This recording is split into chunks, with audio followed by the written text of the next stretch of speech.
Sorry for being a day late and $1 short, but I'm making it now. Hope you enjoyed this one. This summer, I am my latest review on Tokyo Ghoul Season 2, Episode 10.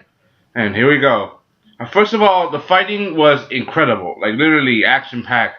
Between the group of the the CCG, all split up into 4 divisions. Like for example, there's the Devil Apes, Hinks, the Black Dover. Or seriously, like the fighting was so action packed, and even though, and especially all the fighting, all the mixing, and every group stood their grounds. It looked like the ghouls are gonna be wiped out for a moment, and so but things are right now on the edge for them. But when Kaneki joins the fight, he joins the fight as he could, and he does his whole finger thing. When he bends his finger, from that fight he had with Jason, he knows that he can't hold back and he can't show any resistance to anyone who wants to harm his friends. Meanwhile, you got Toka. She's in and she can hear the fighting, but she doesn't do anything right now. Well, that means that something very serious is going to happen to her in maybe the near future. We all know about that promo picture of Tokyo Ghoul of Kaneki holding what seems to be a dead body in a white sheet. But you understand when I get to this in a minute. And we'll get to this in a minute. The fighting itself was action-packed. For a Tokyo Ghoul episode, they were very well coordinated, had very good effects, and it shows that these people, even though they are ghouls, they still want the right to live. And also know that there are some in the CCG that faced some of these ghouls before. We all know that the leader of Otsutsuki, Yoshimura, he's the father of the one-eyed ghoul, who we know, possibly the father of the owl. And is the owl, and that he is the owl. He fought against Shinohara 10 years ago. They're showing no mercy, literally. They're taking him down one by one. And each group, went through a whole bunch of damage. Kaneki, he's doing his best to fight, right? And going all in. I want to see him really goes all out. The second he goes crazy, we all know that Kaneki went crazy last couple of episodes, but he hasn't done that. But he does do the finger thing when he bends his finger with his thumb. That means he's almost ready to snap. That means I want to see him go all out. And I gotta admit, each fight scene, even though they cut in, and fade out. It was a good draw. The ghouls are obviously losing. They've suffered a lot of major damage, especially with Psycho Juzo, attacking Yoshimura.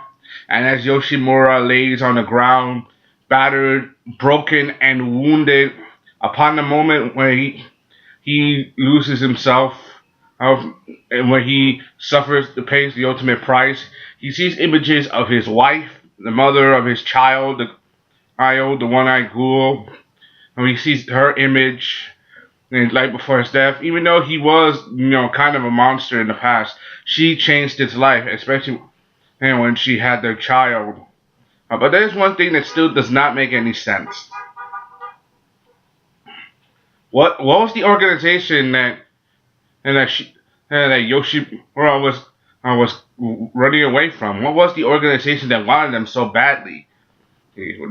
What was it at all? Was it Algiri Tree or was it the CCG? Either way, they wanted him so badly that they wanted to kill for it. So basically, yeah, I gotta give this episode a lot of credit for all the creativity it did, all the action fights. But the thing that struck the most was obviously the death of Yoshimura. His death. He was the leader of Otsutsuki, that coffee shop, and was the only elder, what we call the only one who was an elder who could probably protect Kaneki strong enough, other than Toka, because of how strong he is. The only reason why they beat Shimura because they had stronger Kaguya weapons and they outnumbered him, and they had Psycho Juzo. If he wasn't inside, I wouldn't see it coming. This is just a follow-up. Remember, we still don't know who is the dead body that Kaneki is holding. It can't be Yoshimura. He's too big and a full-grown man. A full-grown man who's like 60 at least. And also the biggest surprise, I gotta admit, was the second what's the second, what's the second owl, the second again Ghoul owl, and the way he morphed, the way he changed his Kaguya and transformed his entire body was the same way Kaneki did when he first transformed. I'm like, this dude literally looks like Kaneki, especially when his eyeball face armor changes and molted. Is it possible that being half human, half ghoul gives you special powers that surpass an ordinary ghoul and an ordinary human? I mean, we all know that. But is there something special about the kind of ghoul parts that you can put inside yourselves that allows you to evolve and mutate? So, and we haven't even heard the voice of Rize in a while. So basically, if Kaneki wanted to talk to another person that could push him over the edge of his sanity and make him go nutso again, it can't be Rize.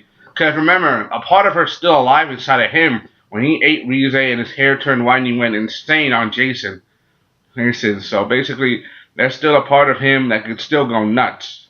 I want to see what happens. We're just one more episode away from the season finale. Yeah, when that season finale happens, you definitely know blood is going to be spilled. It's going to be a lot of fighting, and Kaneki probably going to look like another alabaster badass, like the Crow. So I want to see that next. Hope you enjoyed this from the Connor Squad. Thank you. This is Sellavin I was giving you on Tokyo Ghoul Season 2, Episode 10. Good fight sequence, good anime, and the shocking and surprise at the end, and the surprise at the end of the episode, someone's definitely going to die again. Not the same person, but someone else. Bye. Just bye. Can't wait to see how much blood's gonna get spilled. How awesome it is.